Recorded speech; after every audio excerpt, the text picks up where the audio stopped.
1000 मुनीश्वरनाथ भगवान की, परम पूज्य आचार्य श्री आदिसागर जी महाराज की, परम पूज्य आचार्य श्री शांति सागर जी महाराज की, परम पूज्य प्रथम गणनियारिका रत्न श्री 105 विजयमती माता जी की, जैन धर्म की, जिनवानी माता की, माता जी के संग की जय।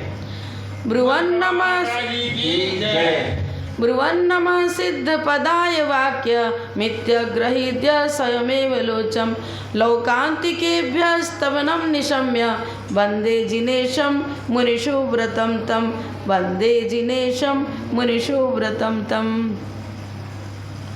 बंधुओं, आप सब प्रतिदिन भगवान की भक्ति करते हो और महावीर जयंती के अवसर पर आपने विशेष भक्ति का लाभ लिया। वास्तव में जिन भक्ति गुरु भक्ति ही वो ऐसी नौका है जिसका सहारा लेकर हम संसार समुद्र को पार कर सकते हैं। जैसा कि आपने पढ़ा भी है, साधु नाम दर्शनम पुण्यम तीर्थभूताय साधवा कालेन फलते तीर्थम सद्य साधु समागम। साधु का दर्शन तीर्थभूत है। क्यों तीर्थभूत है? देखिए, वर्तमान में साक्षात जिनेंद्र है नहीं। स्थापना निक्षेप से हम भगवान की प्रतिमा बनाते हैं, पंचग्रहण कराते हैं और पूजा का लाभ लेते हैं।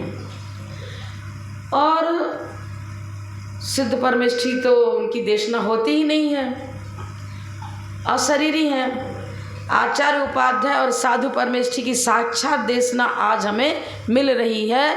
इसलिए हमारे आचार्य लिखते हैं साधु नाम दर्शनम पुण्यम। साथ से पुण्य का अर्जन, मोक्ष मार्ग का प्रणयन करने वाले ये गुरु ही हमारे लिए वर्तमान में वो प्रकाश स्तंभ के रूप में उपस्थित होते हैं। वो प्रकाश हमें देते हैं जिस प्रकाश में हम आत्मदर्शन करते हैं, आत्मिक गुणों का अवलोकन करते हैं, आत्म संशोधन, आत्मनिरीक्षण, आत्म परीक्षण की कला हमें गुरुओं से सीखने को मिलती है। इसलिए हमारे आचार्य ने कहा है दिगंबर साधु ही चलते फिरते तीर्थ हैं। देखिए, आप रास्ते में जाते हो और मार्ग अभी ठीक से पता नहीं है तो जगह जगह किलोमीटर का जो पत्थर लगा रहता है उस पर सब मार्गदर्शन मिलता है हमें। उसका सहारा लेकर के अपने गंतव्य स्थान पर पहुंच जाते हैं। इसी प्रकार वर्तमान में वो गुरु ही, हमें क्या मालूम रत्नत्रय क्या है, सम्यक दर्शन किसे कहते हैं, सम्यक ज्ञान क्या है, सम्यक चारित्र क्या है, नहीं समझ पाते। पर उनकी देशना ही वो स्तंभ है जिसका सहारा लेकर के हम विपरीत दिशा में न जाते, मतलब दिग्भ्रम नहीं होता, मार्ग भ्रम नहीं होता, हम भ्रमित नहीं होते हैं और अपने रत्नत्रय की ज्योति को संभालते हुए अनंत अवस्था को प्राप्त कर लेते हैं। नाविक है, कोई नाव चला रहा है और उसे यदि वायु भी सही दिशा में प्राप्त हो रही है, जिधर जाना है उधर ही वायु का वेग है, और कोई मार्गदर्शक भी बैठा हुआ है नाव पर जो उसे सही रास्ता बता रहा है, तो क्या होता है, उसका नाव अपने स्थान पर पहुंच जाती है। आज हमें आवश्यकता है देशना लब्धि की। हमारे आचार्य ने कहा यदि ज्ञान नहीं है तो हम न अपने को समझ पाते हैं, न धर्म के स्वरूप को समझ पाते हैं। जब जिन भक्ति का रूप भी हमें सही रूप में समझ में नहीं आता है। तो कुंद आचार्य लिखते हैं बोधेव दृढ़ प्रासो ऋषिक मृग बंधने गारुणश्च महामुद्रा चित्त भोगी विनिग्रह। यहाँ चित्त भोगी का अर्थ था सर्प। आपको सर्प कौन सा है? कल्याण मंदिर स्तोत्र में लिखा है। मान लो चंदन का वृक्ष है, चंदन का वृक्ष है। अब चंदन की सुगंधि को पाकर सर्प क्या करते हैं, लिपट जाते आते हैं और पूरी डाली में लिपट जाते हैं। चंदन के वृक्ष की तरह हमारा रत्नत्रय स्वरूप ये आत्मद्रव्य है जो विशिष्ट सुगंधि से प्राप्त है। वो हमें वो सुगंधि प्रदान करता है जिसके बाद कभी दुर्गंध आती ही नहीं।